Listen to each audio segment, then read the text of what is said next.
pushed up against it, forced them to drop all their rain. So on the far side of the island, or just right behind us, we get as much as annual rainfall of about 300 to 400 inches every year. When we move over to this side, we get lack of rain because they no longer have moisture in them. We only get about 8 inches of rain a year. So it creates a tropical desert on the far side, tropical rainforest on the other side. Does that kind of answer it? Yes, sir. Okay, might be a little bit more in depth than you're hoping for. We've been wondering that all week. Yeah, it's all based off rains and winds. Right up there in front of us, this is Poco, the valley itself. It means short coconut leaf. It's kind of funny because there's not a single coconut tree back here. I'm going to climb up a little bit higher, guys, so we can see all 5 valleys. Actually, not hardly any clouds over it, which is highly unusual. Most of the time we run into all kinds of clouds. What kind of animal life is right around here? Well, when you say animals, I've learned that most people are referring to mammals. We only got 6 major mammals, and only 2 of them are indigenous.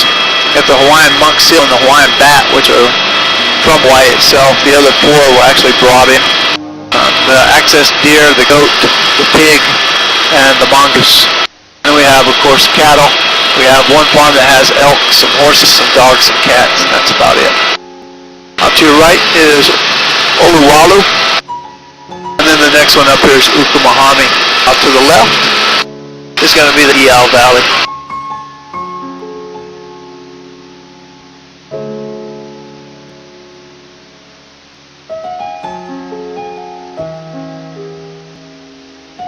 Ukumahami actually means wood of the Mahami tree, and that's the one that looks like the Grand Canyon out to the left, or the right over. Iao is the only valley that you can actually still drive up into the West Maui's.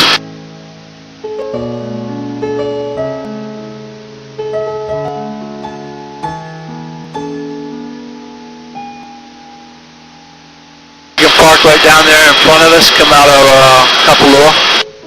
Park right at the base of the Iao Needle, which is that small ridgeline right in front of us. I think we're going to do that this afternoon. Yeah, so nice, and they got a nice little hiking in there. Learn a little bit about the history.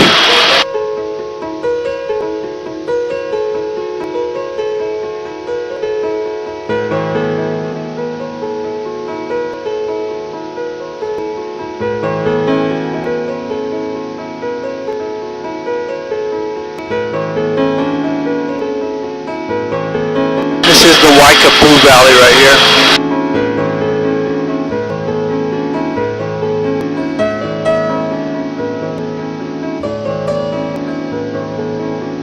Guys, I gotta make a couple of radio calls, get back into the airspace, so just kind of hang out with me for a couple of minutes. I'll be right back.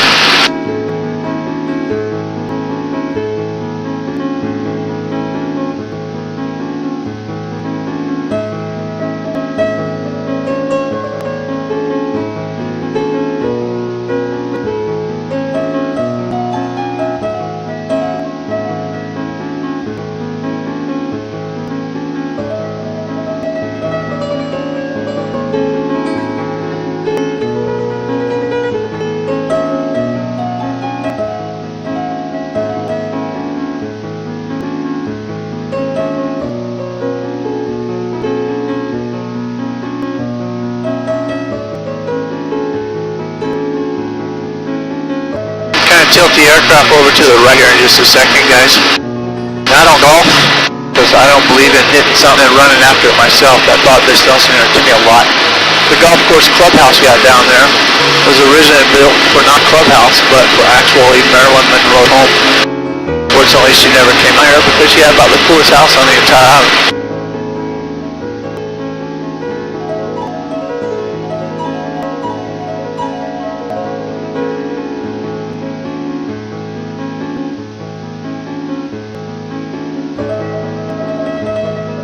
Here in front of us, it's got 36,000 acres all the way down to this valley right here of straight up medicinal marijuana.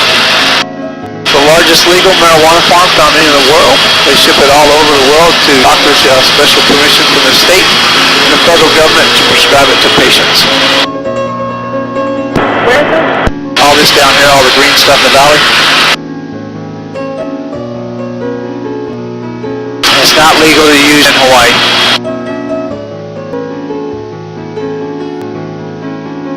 That'd be bad if they had a forest fire here. Yeah, it gets caught on fire all the time. We can't fly when that happens because, well, you get high up here. Just joking with you guys. It's not marijuana, it's just sugar cane. I just want to see what people would do. 36,000 acres of sugar cane though, and it's all exported to California under a raw form. Over there it's refined, changed into white sugar, put in bags and stuff on the label of CNA sugar. We saw some wind turbines up on the mountain.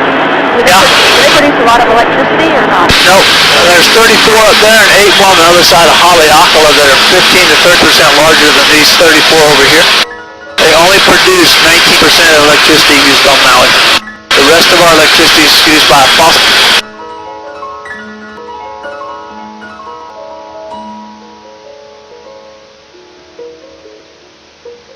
Sorry about that. The rest of it's burned by, created by a fossil fuel burning plant. We import oil. So some people have, their electric bills can be as high as $500 a month. I say you move to Hawaii, deal with the heat, just suck it up, live it. That's the whole reason you moved here. I don't even turn the AC on ever. Matter of fact, the house is unplugged. Guys, we're getting close to the airport now, so I'm going to have to get quiet on the radio, so I do want to take just a minute or two though to say thank you for coming out and flying with us. Appreciate you coming out and hanging out with me. Hopefully I've entertained you all well enough that you'll go home and speak highly about it to your friends and family, even hopefully mention us by next to Hawaiian helicopter tours. This has been awesome. I appreciate it, guys. Remain seatbelted and buckled in the aircraft at all times. When we sit down, we'll put down on the pad. We'll allow ground crew to actually come out and open up the doors for us. When they do, you exit the aircraft, go stand in the blue box where you started at, and if you'll give them your cameras, they'll take pictures of you in front of a helicopter. Then they're going to escort you back into the gift shop. When you're in the gift shop, take a look around, see if there's anything you might be interested in purchasing. And while you're in there, I ask you to do me a huge favor up on the countertop where you checked in at. We have pilot comment cards. Grab one of those cards and an ink pen or two and fill us out one of those for you. Again, my name is Dan. Leave me a comment, tell me anything you like, didn't like, or would have liked to see. All comments are greatly appreciated, guys. I do take the time at the end of the day to read through those things. Try to prove my tours off the comments you leave. So if you could do that for me, it'd be greatly appreciated. Other than that, sit back, relax. We'll be on the ground here in just a second.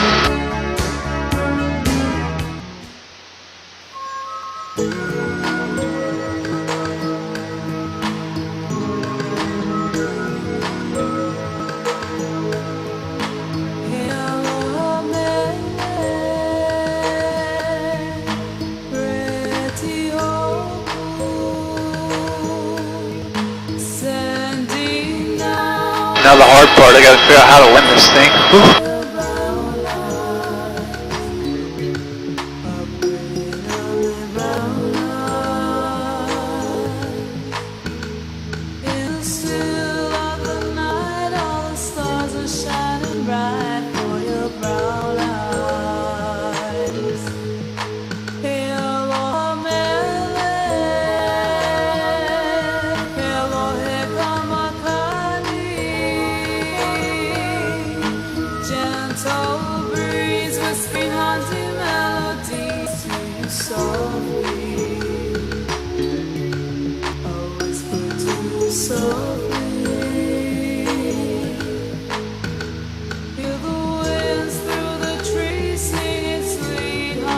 They gave me a 10 on landing.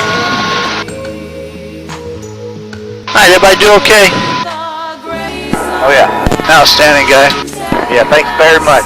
Oh, my pleasure. You guys have a great time while you're here in Hawaii.